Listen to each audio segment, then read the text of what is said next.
It was just after 2 a.m. March 23, 2025. Audrey Griffin stepped out of the Eleanora Hotel in Gosford and into the dark. She was only 19. Bright. Full of life. One of those rare people who had a kind of quiet magnetism. You know the type. Someone whose laughter made you want to laugh too, even if you didn't know why. That night she'd been out with friends. Dancing. Laughing. Not a care in the world.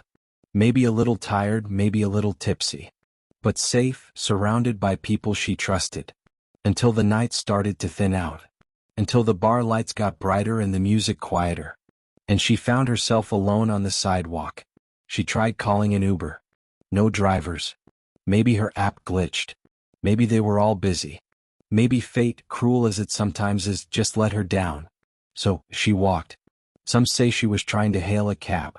Others believe she just wanted to get closer to home and think. That kind of walk when the cold air sobers you and your thoughts get a little louder. But whatever the reason, Audrey disappeared into the night. And didn't come back. By the next morning, the silence had started to thicken. She wasn't replying to messages. Calls went to voicemail.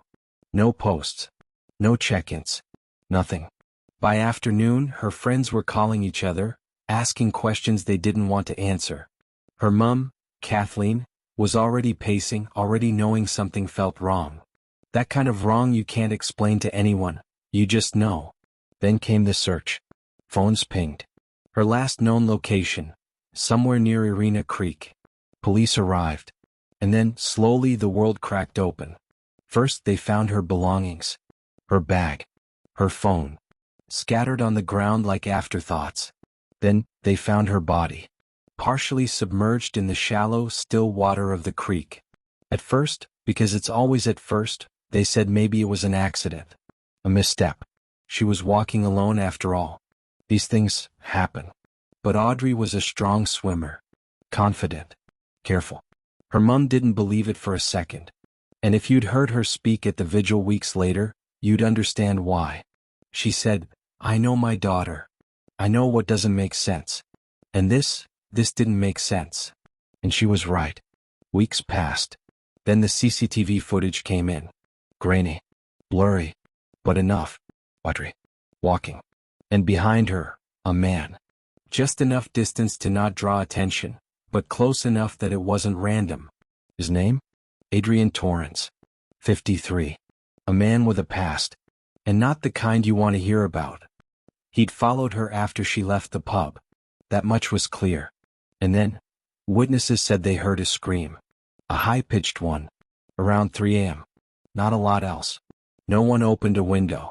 No one called the police. Maybe they thought it was nothing. Maybe they just didn't want to get involved. We've all been there, haven't we? That moment when you hear something strange and you pause, just for a second, and then talk yourself out of it? But that scream was real. And Audrey was gone. They arrested Torrance. DNA under Audrey's fingernails matched his. Not just that, he was already facing 11 separate domestic violence charges. 11. He wasn't some invisible monster. He was in the system. Being watched. Or, at least he should have been. He was on a community corrections order at the time. 18 months. That's the kind of thing that should have raised red flags. But somehow no one stopped him. He slipped through the cracks. Or maybe, he didn't slip at all. Maybe the cracks were wide open.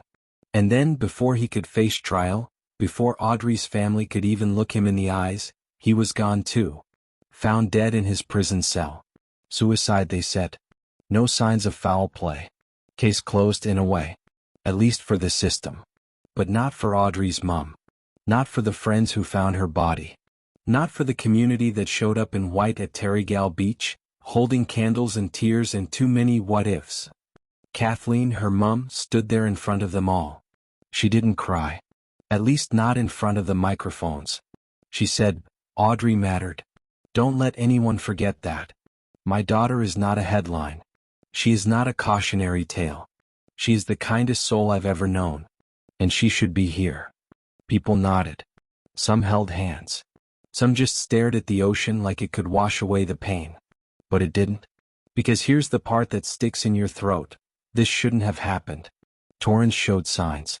During one of his mandatory check-ins, he said he was struggling, mentioned personal issues, talked about feeling unstable. He needed help. He said it out loud. And still no one stepped in. This isn't just about Audrey. It's about every woman who walks home alone. Every time someone hears a scream and shuts the window.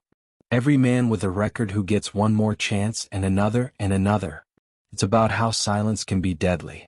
It's about systems built to monitor but not protect, to record but not intervene. And it's about grief. Real, messy, and unfinished.